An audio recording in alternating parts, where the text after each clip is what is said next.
로서 정결케 할 필요가 있었으나 하늘에 있는 그것들은 이런 것들보다 더 좋은 제물로 할지니라. 그리스도께서는 참 것의 그림자에 손으로 만든 성소에 들어가지 아니하시고 오직 참 하늘에 들어가사 이제 우리를 위하여 하나님 앞에 나타나시고 대제사장이 해마다 다른 것에 비로소 성소에 들어간 것 같이 자주 자기를 드리려고 아니하실지니 그리하면 그가 세상을 창조할 때부터 자주 고난을 받았어야 할 것이로되 이제 자기를 단번에 제사로 드려 죄를 없게 하시려고 세상 끝에 나타나셨느니라. 아멘.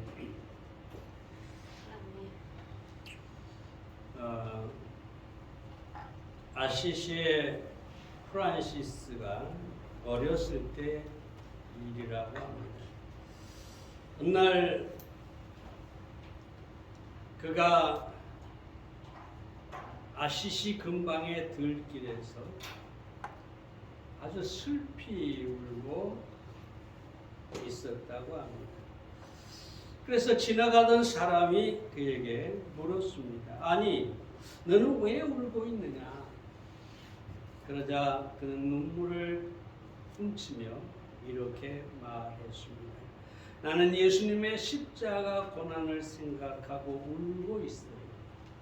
내가 그 십자가를 지고 땅 끝까지 갈지라도 결코 부끄럽지 않을 거예요. 대단한 신앙인이라고 우리가 알고 있는데 어려서부터 그는 남다른 십자가에 대한 사랑이 있었던 것 같습니다. 히브리서 기자는 오늘 본문에서 예수님께서 십자가에서 하나님께 드린 희생 제물이 되심으로 우리를 위한 속죄를 완성하셨다. 그렇게 말하고 있습니다. 그럼 예수님께서 어떻게 우리를 위한 속죄를 완성하셨을까요? 첫째로 예수님께서 더 좋은 제물로 속죄를 완성하셨다고 합니다. 23절 말씀을 봅니다. 그러므로 하늘에 있는 것들의 모형은 이런 것들로서 정결케 할 필요가 있었으나 하늘에 있는 그것들은 이런 것들보다 더 좋은 제물로 할지니라. 그러니까 이 세상에 있는 지성소에서 드리는 제물은 짐승이었잖아요. 양이나 염소나 소 같은 짐승으로 드렸는데 더 좋은 제물로 하늘에 있는 그것들은 더 좋은 제물로 할지니라. 그렇게 이야기하고 있습니다. 여기서 하늘에 있는 그것들은 이 짐승보다 더 좋은 제물로 해야 한다는 것인데, 자, 그러면 짐승보다 더 좋은 제물은 무엇일까요? 물론 답은 예수님이죠. 우리가 예수님에 대해서 말씀드리기 전에 잠깐 가인과 아벨의 제사에 대해서 생각을 해 보겠습니다. 창세기 4장에 보면 가인과 아벨의 제사가 나오는데 가인은 무엇으로 드렸습니까? 땅의 곡식으로 제물 삼아 제사를 드렸습니다. 아벨은 양의 첫 새끼로 제사를 드렸습니다. 근데 하나님께서 이 가인의 제사는 받지 않고 아벨의 제사만 받으셨습니다. 왜 그랬을까요? 왜 가인의 제사는 받지 않고 아벨의 제사만 받았을까요? 가인은 본래 악했으니까 그랬을까요?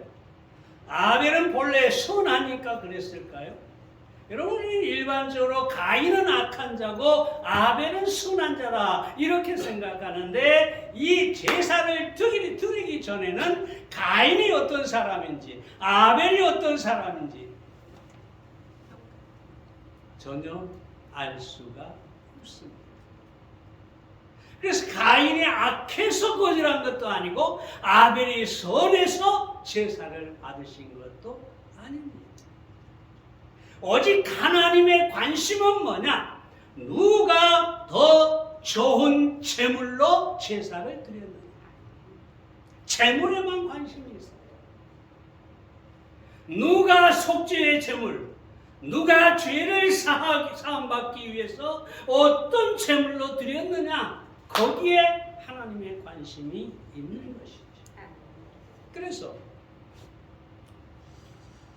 히브리서 11장 3절을 다시 보면, 믿음으로 아벨은 가인보다 더 나은 제사를 드림으로 의로운 자라 하시는 증거를 얻었으니 하나님이 그 예물에 대하여 증거하십니다. 왜 하나님이 아벨의 제사를 받았느냐? 더 나은 제사를 드렸기 때문이다. 더 나은 예물을 드렸기 때문이다. 여러분, 곡식은 피를 흘릴 수가 없죠. 죄의 값을 지불하기 위해서는, 죄를 사함받기 위해서는 피가 있어야 하는데 곡식은 피가 없어요. 그래서 하나님께서 가인의 제사를 받지 않는 것은 그 곡식으로 죄를 사함받을 수가 없기 때문이죠. 근데 아벨의 제사는 양의 첫 새끼로 드렸어요. 자, 양이 죽고 그 피를 흘리고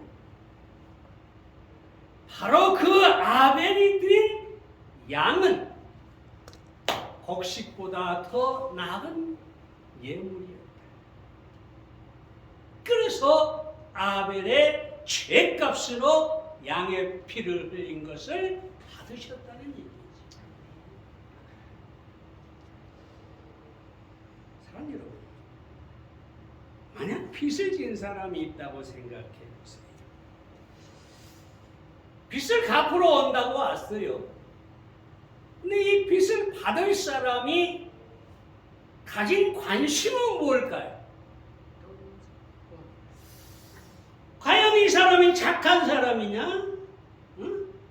이 사람이 뭐 힘이 있는 사람이냐? 힘이 없는 사람이냐? 응? 여기에 관심을 가질까요? 오로지 그가 가지고 온 돈이 내 빚을 청산하기에 충분한가? 그렇죠? 아무리 착한 사람도 이 빚을 갚기에 충분하지 않으면 받아들일 수가 없죠. 조금 부족한 사람일지라도 충분히 빚을 갚을 그 돈을 가지고 왔다면 되겠죠. 제 말 이해하겠습니까?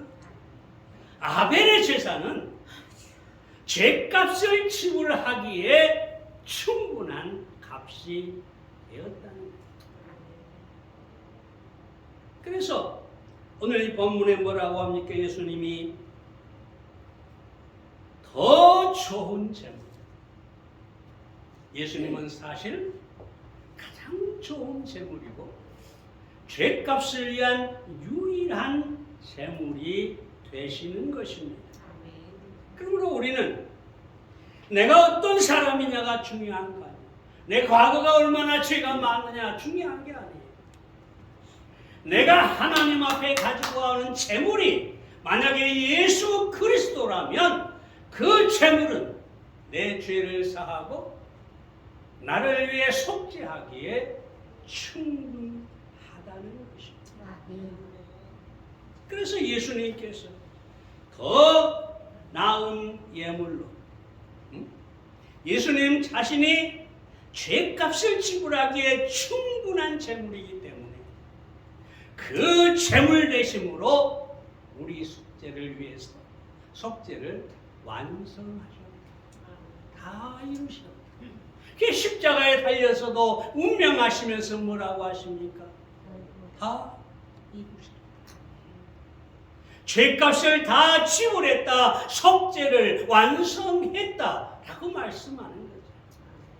예수님은 흠없는 자기를 드렸기 때문에 그 생명과 피를 우리의 죄를 위해 드렸기 때문에 우리의 속죄가 완성된 것입니다.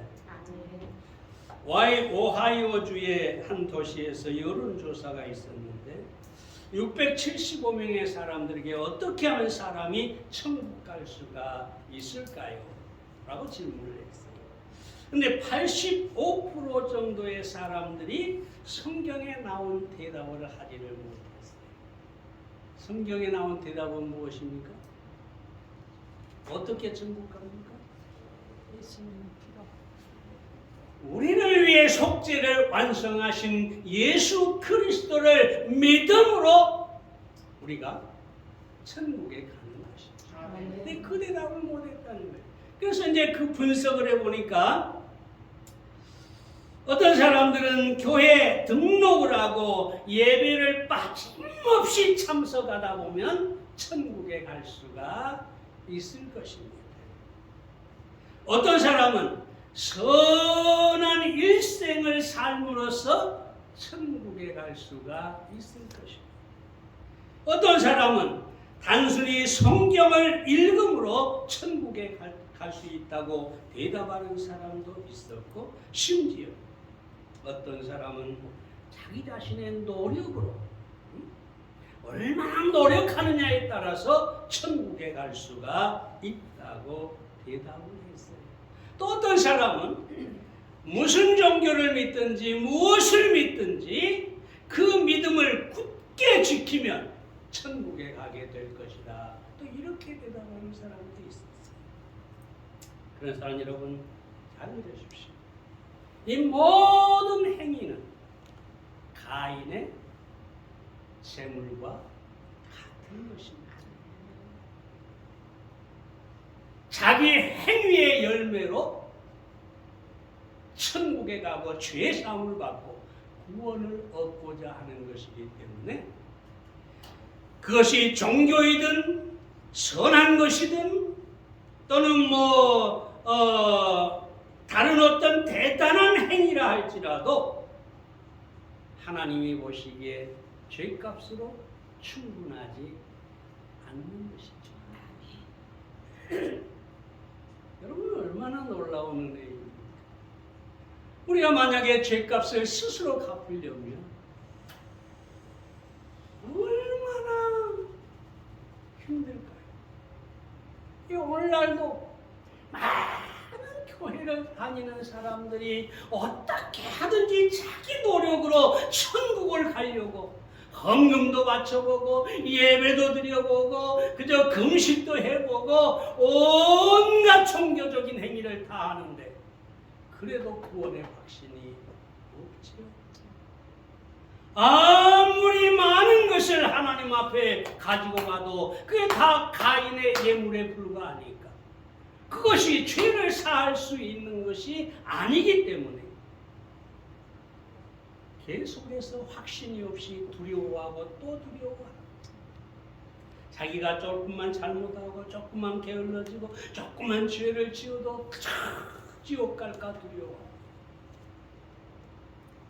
사랑하는 여러분, 정말로 우리에게 이 놀라운 복음, 더 좋은 재물, 예수 그리스도를 알게 하시고 예수님께서 십자가에서 우리를 위해 속죄를 완성하셨다는 사실을 우리로 하여금 깨닫게 하고 알게 하시고 이 은혜가 얼마나 놀라운지 모릅니다. 우리는 아무것도 하지 않습니다. 오직 예수 그리스도 나의 좋은 재물을 믿음으로 말미암아 우리는 구원을 얻고 죄사함을 얻고 천국에 가게 된 것입니다. 아멘. A.W. 토저가 그래서 이렇게 얘기하죠. 그리스도는 하나님께 접근하는 많은 길 중에 하나이거나 여러 방법 중 하나가 아니라 오직 유일무이한 길이다. 오직 유일무이한 재물이다. 내 죄값을 갚아줄 수 있는 오직 하나의 재물이다.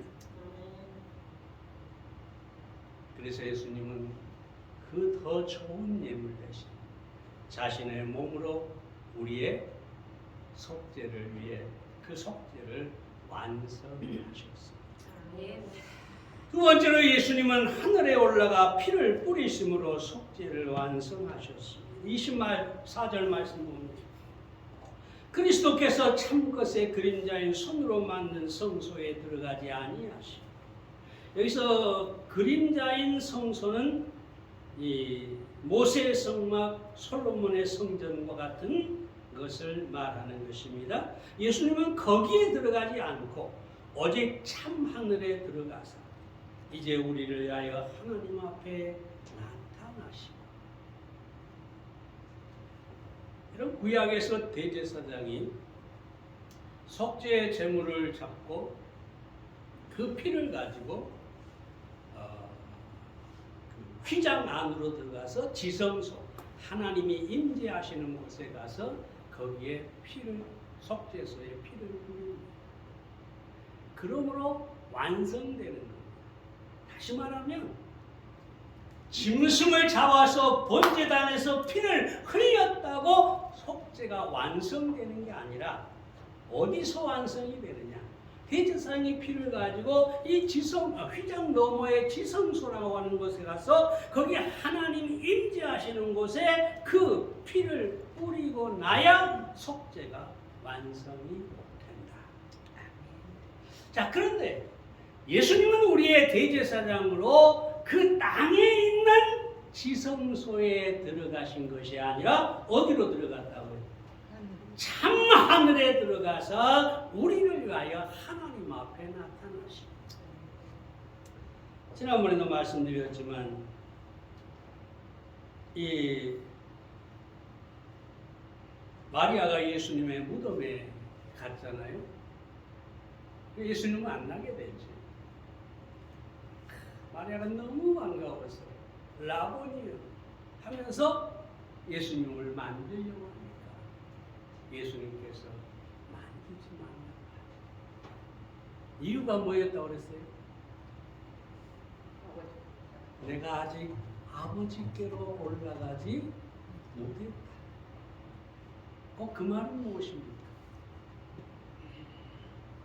내가 속죄를 위한 피를 흘리고 죽고 부활했는데 이제 내가 지성소, 저 하늘의 성소에 올라가서 하나님 앞에 내가 나타난다고 하잖아요. 하나님 앞에서 속죄를 이루었다는 것을 그 피를 뿌림으로 보여야 되는데 아직 못 올라가. 그러니 나를 만지지 마라. 그렇게 얘기하고 있는 것이죠. 오늘 본문에 다시 보면 참 하늘에 오르사 우리를 위하여 하나님 앞에 나타나시고 하나님 앞에서 자신의 피를 보이심으로 속죄가 비로소 완성이 됐다는 것입니다. 사랑 여러분, 철로 역정의 저자 존 보녀는 속죄 제물로서 그는 우리의 죄를 인해 상함을 입었고 대제사장으로서 그는 우리의 죄를 담당하셨고 또한 중보자로서 그는 우리의 죄를 자기 자신의 것으로 간주하셨다라고 말하고 있습니다. 예수님은 우리를 위해 죽으시고 우리의 모든 죄를 담당하시고 그리고 우리의 속죄를 완성하기 위해 하나님 앞에 나타나신 분입니다. 여기서 중요한 것은 이것입니다. 대제사장이 하나님 앞에 나갈 때, 지성소에 나갈 때 어떻게 나간다고 그랬어요? 이스라엘 백성의 12 지파의 이름이 새겨진 그 보석이 새겨진 견장을 양쪽 어깨에 달고 가지. 그리고 가슴에도 12개의 보석을 받고 가는데 보석마다 이스라엘 지파의 이름이 새겨진 거지. 그러니까 이 대제사장은 하나님 앞에 지성소에 들어갈 때 자기 자신의 죄를 위해 들어간 게 아니라 누굴요? 이스라엘 백성들의 죄를 위해 피를 뿌리기 위해서 나아간다는 거죠. 그럼 이것을 다시 말해봅시다.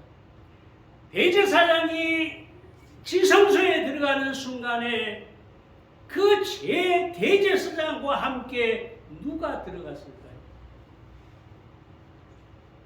이스라엘 백성들도 대제사장 안에서, 대제사장 어깨에서, 대제사장 가슴에서, 대제사장과 함께 지성소에 들어가게 됐다는 것입니다. 그래서 대제사장의 속죄를 위하여 피를 뿌렸을 때 곧 그 피는 누가 뿌린 것일까요? 내가 뿌린 것이 된다는 것입니다.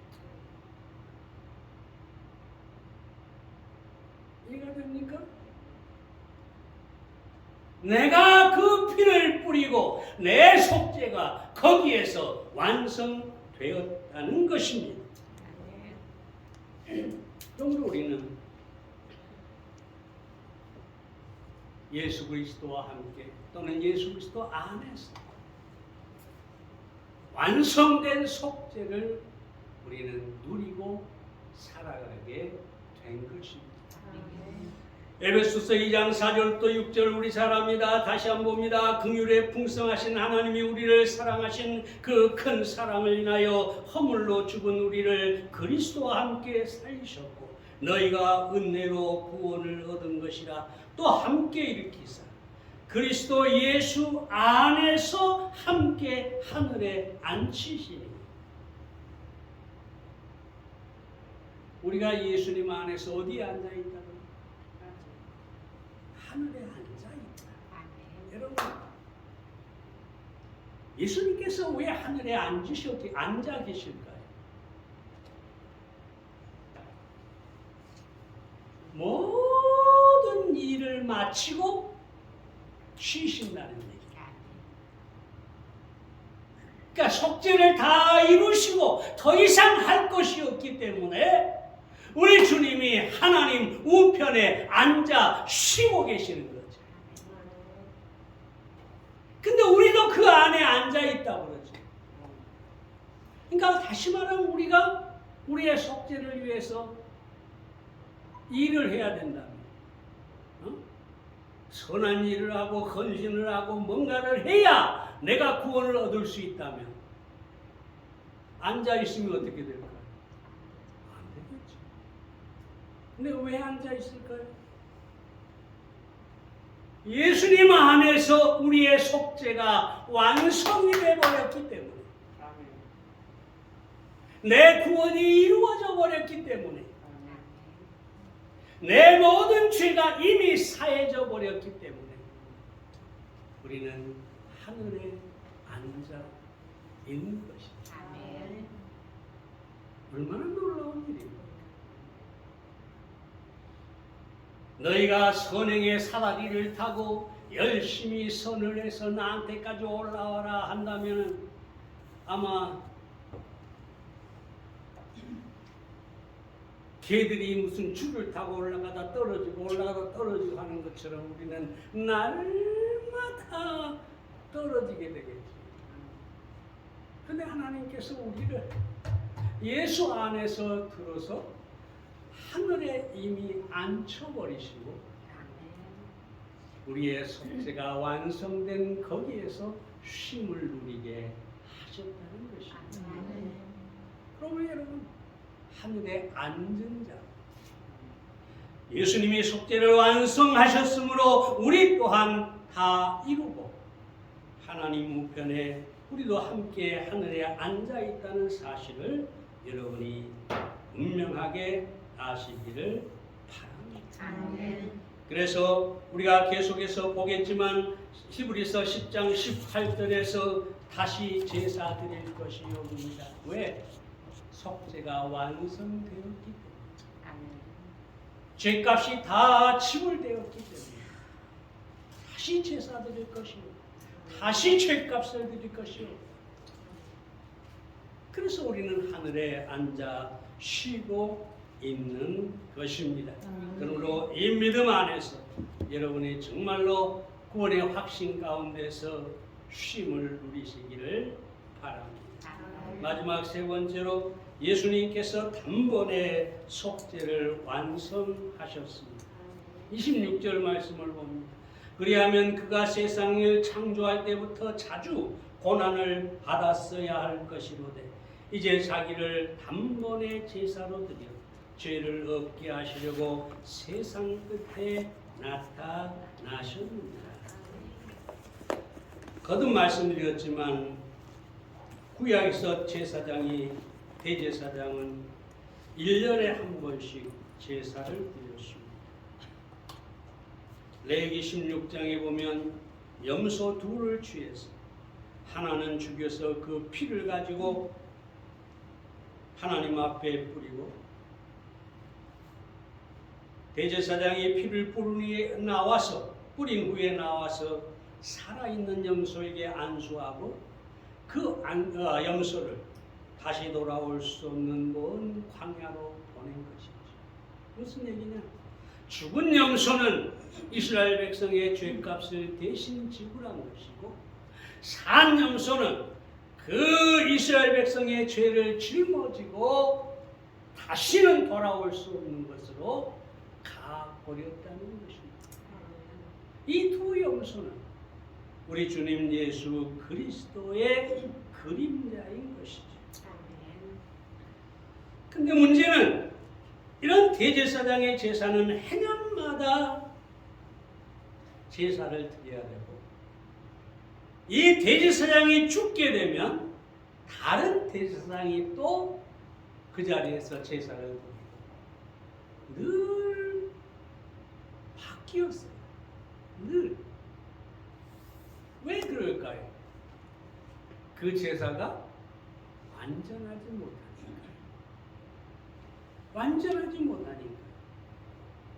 그래서 단번에 영원히 이스라엘 백성의 죄를 위해 제사를 드릴 수가 없었던 것이죠.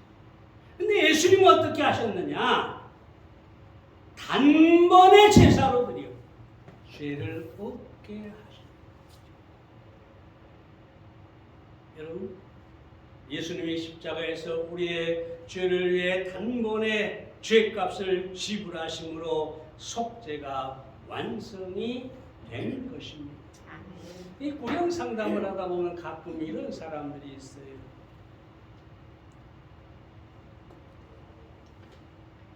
이 1000년 전에 돌아가신 예수님이 어떻게 현재 살고 있는 내 죄를 위해 죽을 수가 있는가? 또 어떤 사람은 그렇게 얘기하죠. 지금까지 지은 죄가 용서됐다면 앞으로 내가 살면서 지은 죄는 그럼 어떻게 해야 됩니까? 이러고 또 물어보죠. 보통 일반적으로 많이 갖고 있는 의문입니다. 왜 그러느냐? 예수님이 우리의 대표자라는 사실을 알지 못하기 때문입니다. 단번에 영원히 우리의 속죄를 이루셨다는 사실을 알지 못하기 때문입니다. 그때마다 내가 대답해 주는 게 있죠. 우리나라가 미국과 조약을 맺을 때 그 최초가 조선시대 1882년이었습니다. 이때 양국의 대표가 사인을 하든 도장을 찍든 양국 대표가 합의하고 사인을 하죠. 자, 근데 잘 들으세요. 이 사인을 한 사람은 양국의 뭘까요? 대표자. 그러면 그 사인 속에 대한민국의 모든 국민이 다 거기 들어있어요. 그 사인이 1882년에 이루어졌지만 지금도 여전히 지금 태어난 사람도 그 사인 안에 포함되어 있어요. 2000년 전에 예수님이 돌아가셨는데 어떻게 지금 내가 죄사함을 받고 2000년 전에 돌아가신 예수님이 앞으로 그럼 내 죄는 어떻게 할 것이냐. 예수님은 대표자로 돌아가신 것입니다. 그래서 예수님 안에 모든 세대의 사람, 전 인류,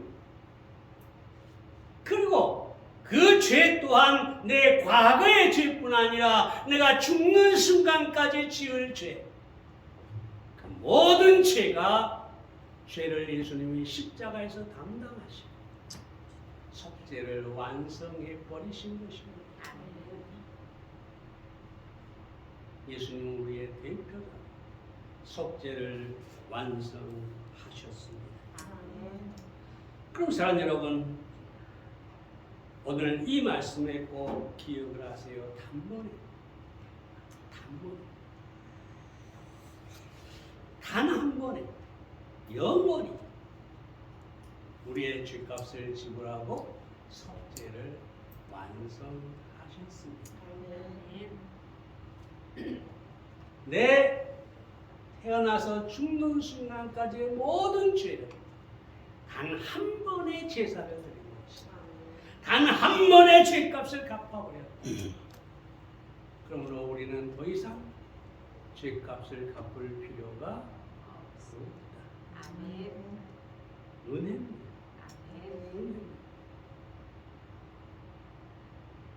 종종 어떤 사람들은 그러면 예수님이 그렇게 우리의 죄값을 다 지불했으니까 내가 죽을 때까지 죄도 다 용서받았으니까 이제 마음대로 살아도 되겠네요. 천만의 말씀이죠. 그런 사람은 구원받지 못한 사람입니다. 왜 그럴까요? 우리가 믿는 순간, 구원받는 순간에 우리 안에 성령이 들어와 계시죠. 이 성령은 우리가 하나님의 뜻을 기뻐하게 하고 선을 행하게 하고 하나님을 기쁘시게 하는 삶을 살게 하는 것이 성령이십니다. 만약 내 마음대로 살아도 된다, 그 사람은 틀림없이 자유방임주의자로 지옥에 가게 될 것입니다. 사랑하는 여러분, 다시 말씀드립니다. 예수님은 우리의 속죄를 완성하셨습니다. 더 좋은 제물로 하나님 앞에 하늘에 올라가 하나님 앞에 피를 뿌리십니다. 그리고 단 한 번 우리를 위한 속죄를 완성하셨습니다. 그 안에서 여러분 기뻐하고 감사하고 찬양하고 주님을 더 아름답게 섬기는 여러분들이 되시기를 바랍니다. 기도하겠습니다. 살아계신 아버지 하나님, 다시 한번 하나님께서 하나님의 말씀을 통해 하나님께서 우리를 위하여 무엇을 하셨는지 깨닫게 하시고 믿게 하시고 그 안에서 하나님의 베푸신 것들을 누리게 하시니 감사합니다.